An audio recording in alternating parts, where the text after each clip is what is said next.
Breaking news! 21 na bansa kumampi na umano sa Pilipinas dahil sa mga iligal na ginagawa ng China sa mga barko ng Pilipinas. Samantala, dating Pangulong Duterte at Harry Roque Bistado ang ginawa nito sa West Philippine Sea. Ito ang ating tutukan ngayong araw na ito. Saglit lang ito mga kababayan, kaya umanap na ng pwesto. Tara na, umpisahan na natin ito.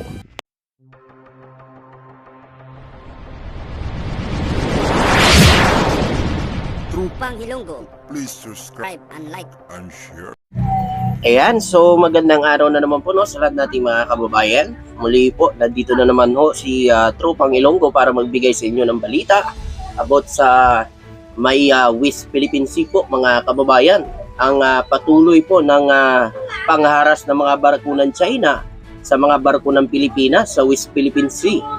At ito nga po mga kababayan ay nabulabog po ang buong mundo dahil sa ginagawa umano panghaharas ng mga barko ng China. At ayon pa dito mga kababayan, 21 na bansa ang nagbalik sa Pilipinas dahil sa paggamit ng China ng water cannon sa Ayungin Shoal. Yan po mga kababayan. Kasi ngayon, grabe po ang panghaharas ng mga barko ng China sa mga barko ng Pilipinas diyan sa West Philippine Sea. Pinipilit kasi ng bansang China na angkinin ang Ayungin Shoal na kanila daw umano ito teritoryo. Subalit po mga kababayan, kung titingnan po natin dito ay napakalayo po talaga sa China yung sinasabi nilang kanilang teritoryo na pag-aari nila ang Ayungin Shoal. Sino po ba ang makikinabang kapag nakuha na natin yan ang Baho de Masinloc na alam natin na dyan mga kababayan ay pinupugaran talaga ng mga yaman dagat? Tayong mga Pilipino, diba? Nga lang kasi mga anti-Marcos na to na pro-China ay pinipilit na kagagawan daw ni Pangulong Ferdinand Marcos Jr. ang kaganapan dyan sa West Philippine Sea. Ayon yan kay Harry Roque. Diba mga kababayan? Ito po mga kababayan, sinabi ng Foreign Affairs spokesperson, sinabi ni Teresa Daza, nito lamang Marso na may 21 na bansa ang nagpahayag ng suporta sa Pilipinas sa pagpapaputok ng water cannon ng China sa unay sa Mayo 4 noong Marso 23 para magdala ng mga supply sa grounded na BRP Sierra Madre sa Ayungin Shoal. Kita naman kasi natin mga kababayan, walang kalaban-laban po ang barko ng Pilipinas na magdadala lang po ng mga supply, pagkain para sa BRP Sierra Madre para sa mga sundalo na nakatalaga at nagbabantay doon. Subalit, itong mga China, walang habas na pinaghaharas ito at pinaputukan pa ng water cannon. Kaya ito lang po ang masasabi ko sa lahat nating mga kababayan. Ipagtanggol natin ang dapat na sa atin. Pero, ang sabi po ng ating mahal na Pangulo, ipagtatanggol po ang teritoryo natin ay nasa tamang batas, sa tamang proseso, hindi para makipaglaban. Kasi may batas tayo mga kababayan. May batas po tayo dyan sa karagatan na yan. At yan po ang inaasahan ng ating gobyerno na solusyonan ang nangyayaring hidwaan dyan ng China at ng Pilipinas. Ito kasi ang China, natalo na yan mga kababayan noong 2016. Subalit po mga kababayan, hindi po nila tinatanggap, hindi nila matanggap na pag-aari na ng Pilipinas ang Ayungin Shoal at ang Baho de Masinloc na yan, na kanila daw umano yan teritoryo. Biruin mo yan mga kababayan, ganun kagahaman ang China. Tapos may mga superhero pa rito sa China, yung mga superhero ng China dito sa Pilipinas, pinagtatanggol pa ang China. Siguro nakikinabang to sa China. Yan po mga kababayan. Ito po mga kababayan, ang 21 na bansa na sumuporta po sa Pilipinas. Kabilang nga dito mga kababayan, ang Australia, Canada, Czech Republic, Denmark, Germany, European Union, Finland, France, Italy, Japan, Netherlands, New Zealand, Poland, Romania, Republic of Korea, Spain, Sweden, United Kingdom, at United States. So ganyan kamaraming bansa ang sumusuporta ngayon sa Pilipinas. Kasi mga kababayan, itong ginagawa ngayon ng China, makasuhan na ang bansang China sa pangharas nito sa mga barko ng Pilipinas. Dahil ito mga kababayan, nasugatan no, ang 4 na mga tripulante na sakay po ng sa May 4. Nasugatan po ang 4 na tripulante na sakay nito. Grabe mga kababayan, makikita naman natin sa lakas ng impact ng tubig na tumama po sa windshield ng Unay sa May 4 ay talaga mga kababayan, basag po ang salamin.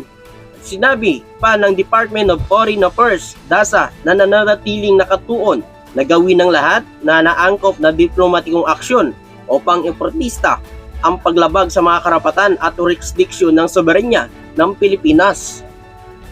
Ang mga paglabag sa internasyonal na batas, partikular na ang United Nations Convention, Law of the Sea o UNCLOS. Hindi kasi ito sinusunod ng China. Mga kababayan, hindi sila naniniwala dito. Gumagawa ang China ng sarili nilang batas. Kung sinusunod po nila ito mga kababayan, ay walang gulo po na nangyayari dyan sa West Philippine Sea. Hindi po nila ito sinusunod at hindi nila tinanggap ang pagkapanalo ng Pilipinas noong 2016 sa arbitral ruling. Hindi nila tinatanggap ito. Tulad na nabanggit sa payag ng National Task Force West Philippine Sea noong March 23, 2024, hindi mapipigilan ang Pilipinas na mga banta o puot mula sa paggamit ng mga legal na karapatan nito sa mga maritime.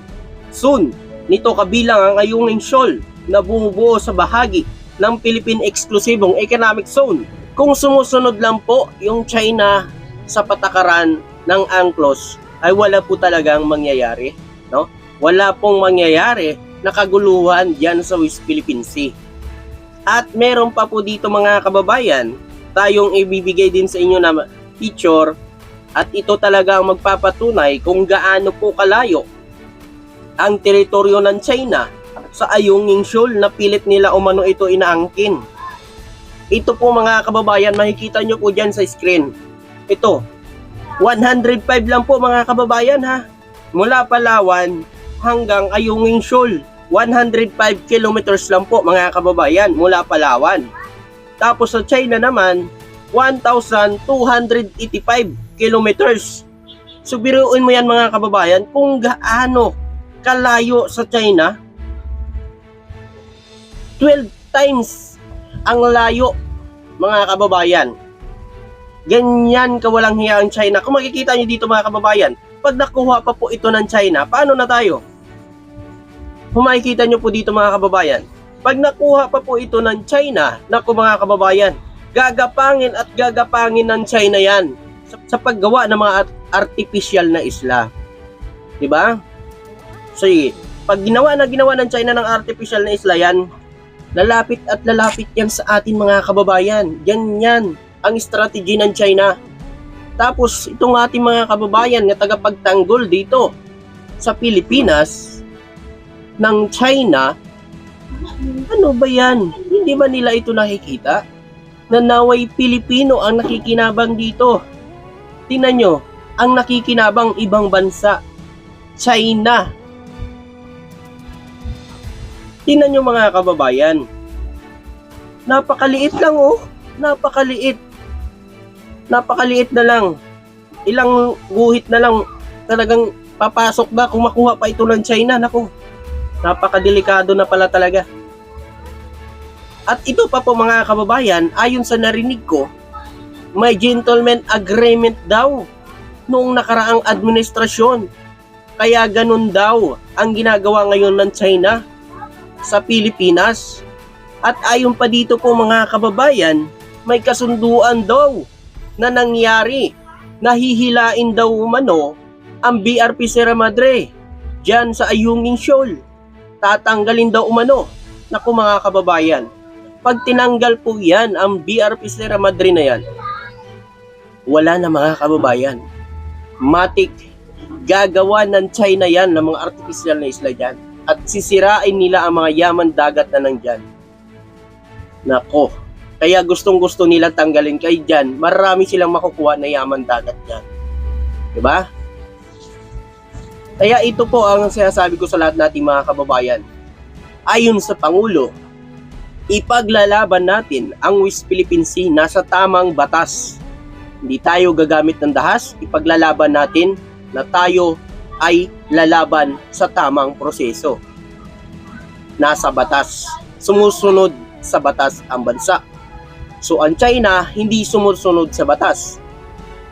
'Di ba? Kung sino man yan na nag-ano ng kaalyado noong nakarang administrasyon na nagkipag-agreement sa China, naku mga kababayan, ay paglalagyan yan. Talagang dapat niyang magpaliwanag at managot. At narinig natin mismo kay Harry Roque, may gentleman agreement. Mismo galing kay Roque yan mga kababayan. Tapos sasabihin nila, ginagawa-gawan lang daw ng ating mahal na Pangulo para magkagulo dyan. Hindi magkagulo yan mga kababayan. Kung noon pa lang ay pinangalagaan na po ng mga nakarang administrasyon ang West Philippine Sea. Biruin nyo po mga kababayan, sarili natin mga mangingisda, natatakot sa sarili nating lupa, sarili nating pag-aari dyan sa West Philippine Sea.